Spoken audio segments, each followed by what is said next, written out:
राहुल गांधी एक एमपी को धक्का लगा, मेरे ऊपर गिर पड़ा और मैं नीचे गिर गया। किसने धक्का मारा? राहुल गांधी ने। हाँ, राहुल गांधी ने। राहुल गांधी ने धक्का मुक्की से हमें कुछ होता नहीं है, मगर आज पहली बार इन्होंने प्रोटेस्ट किया, सबको रोक दिया और उसके बाद धक्का मुक्की और ये गुंडा। नमस्कार दोस्तों, आज संसद से बहुत ही शर्मनाक तस्वीरें सामने आई। तस्वीरों ने पूरे देश को हिला दिया है। संसद में ऐसी धक्का मुक्की होना, सांसदों का सिर फट जाना, ये बहुत ही गंभीर मुद्दा है। गृह मंत्री अमित शाह ने संविधान का अपमान किया, जिसको लेकर नेता विपक्ष राहुल गांधी नीली टी शर्ट में दिखाई दिए, तो वहीं प्रियंका गांधी भी नीली साड़ी में दिखाई दी और वे लोग संसद की ओर बढ़ रहे थे। राहुल गांधी का आरोप है, मैं संसद में प्रवेश करने के लिए मकर द्वार पर पहुंच रहे थे। वहां पहले से ही भाजपा के सांसदों ने उन्हें अंदर जाने से रोक दिया। इसके बाद माहौल गर्म हुआ और धक्का मुक्की शुरू हो गई, जिसके बाद बीजेपी के सांसद चोटिल हो गए। नहीं, देखिए, मैं पता नहीं, आपके शांत हो जाए, आपके कैमरा में होगा। ये पार्लियामेंट की एंट्रेंस है, इसमें मैं अंदर जाने की कोशिश कर रहा था, तो बीजेपी के एमपी जो थे वो मुझे ऐसे रोकने की कोशिश कर रहे थे, धकेल रहे थे और मुझे धमका रहे थे, तो वो हुआ है बस।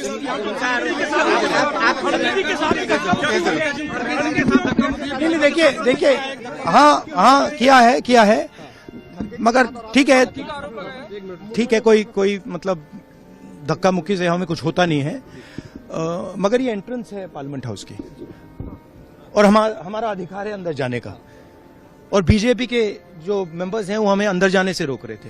सेंट्रल इशू है जो आप लोग मांग कर रहे हैं अमित शाह के रेजिग्नेशन को लेकर। नहीं, सेंट्रल इशू है कि ये कॉन्स्टिट्यूशन पर आक्रमण कर रहे हैं और जो अंबेडकर जी की मेमोरी है उसका अपमान कर रहे हैं। बीजेपी सर आप लोगों से माफी की मांग कर रही है, कह रही है कांग्रेस माफी मांगे। मैम, आपके साथ धक्का मुक्की हुई है? मैम, चोटिल सांसद ने आरोप लगाया है, राहुल ने एक सांसद को धक्का दिया जो उनके ऊपर गिरा।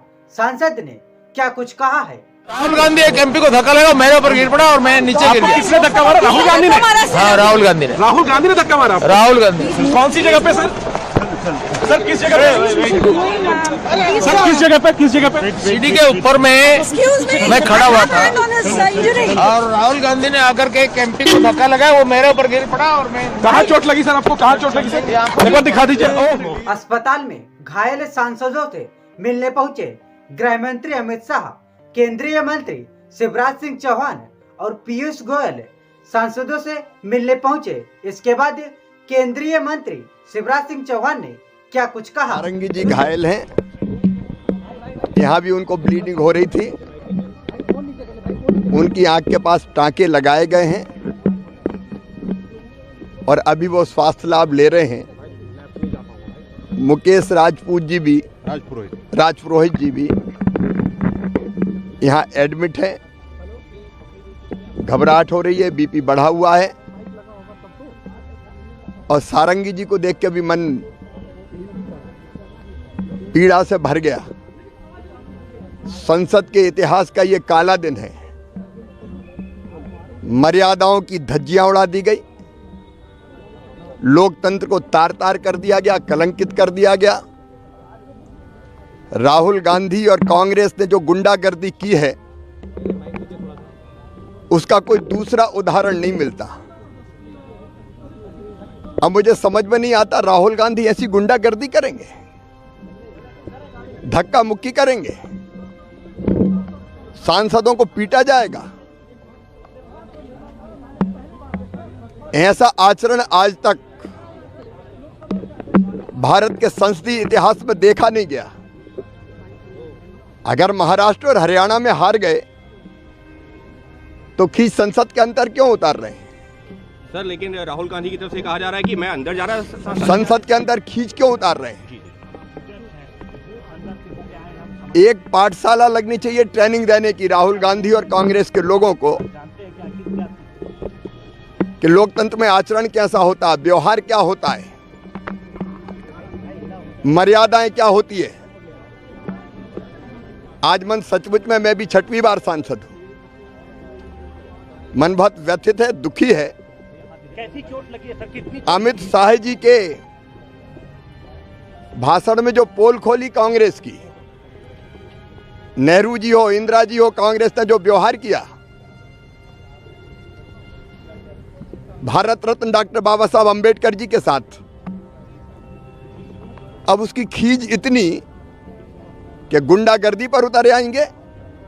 हम इस गुंडागर्दी की निंदा करते। तो वहीं प्रियंका गांधी ने आरोप लगाया है कांग्रेस अध्यक्ष मल्लिका अर्जुन के साथ धक्का मुक्की हुई। प्रियंका ने क्या कुछ कहा है, सुनिए। राहुल जी बी.आर. अम्बेडकर जी की फोटो लेकर शांतिपूर्वक जय भीम के नारे को बोलते हुए संसद में जा रहे थे। संसद में जाने से किसने रोका? आप देख लीजिए। हम इतने दिनों से प्रोटेस्ट कर रहे हैं, साइड में प्रोटेस्ट कर रहे हैं, जो भी आ रहा है जा रहा है, उसको पूरा रास्ता है। इन्होंने कुछ एकदम शांतिपूर्वक प्रोटेस्ट हुए, कितने दिनों से चल रहे हैं, रोज 10:30 से 11। आज पहली बार इन्होंने प्रोटेस्ट किया, सबको रोक दिया और उसके बाद धक्का मुक्की और ये गुंडागर्दी। और अब सिर्फ अमित शाह जी की खाल बचाने के लिए ये अब इन्होंने साजिश शुरू की है कि भैया ने किसी को धक्का मारा, ये वो। मेरी आंखों के सामने आप सबने देखा होगा, खड़गे जी को धक्का मार के जमीन पे गिराया। उसके बाद एक सीपीएम के एमपी को धक्का मारा, उनके ऊपर गिरे, खड़गे जी के ऊपर। मैंने सोचा टांग टूट गई होगी, कुछ हुआ होगा, क्योंकि उनके चेहरे से दिख रहा था कि उनको चोट लगी। फिर हमने कहीं से कुर्सी ढूंढ के हम लाए उनके लिए। अब आप खुद ही देख रहे हैं, यहाँ पे रोज खड़े हैं, हम रोज का दर्शन कर रहे हैं 10:30 से 11। आज तक कुछ नहीं हुआ है, ये सब साजिश है। इनसे हमने पूछा, ये जो हमें रोक रहे थे, हिम्मत है तुम्हारे में? अगर अंबेडकर जी को चाहते हो, जय भीम बोलो। जय भीम का नारा क्यों नहीं निकल सकता इनके मुंह से? ये कह रहे हैं सर पैसेज दिया, नारा क्यों नहीं? कौन सा पैसेज? आपने खुद देखा, हमारे सामने सारे खड़े थे और हमने कुछ कहा भी नहीं। हम सिर्फ अपना नारा लगाते रहे, सिर्फ अपने संविधान के लिए लड़ते रहे। अगर आप सोचते, अगर इस देश की जनता सोच रही है कि ये लोग संविधान की रक्षा करेंगे, अगर आज भी इस देश की जनता किसी भी कंफ्यूजन में है, तो कंफ्यूजन दूर हो जाए। इनकी असली जो भावना है वो निकल गई अमित शाह जी की बातों में। इनकी असली भावना आज आपको दिख गई यहाँ पे, जहाँ पे ये हिंसक भावना रख रहे हैं। इनके मुंह से जय भीम निकल भी नहीं सकता। मैं इनको चैलेंज करती हूँ बीजेपी की एमपी से, यहाँ खड़े होके जय भीम बोले। दोस्तों, आपको क्या लगता है? कमेंट में अपना सुझाव जरूर दें। जय हिंद, जय भारत।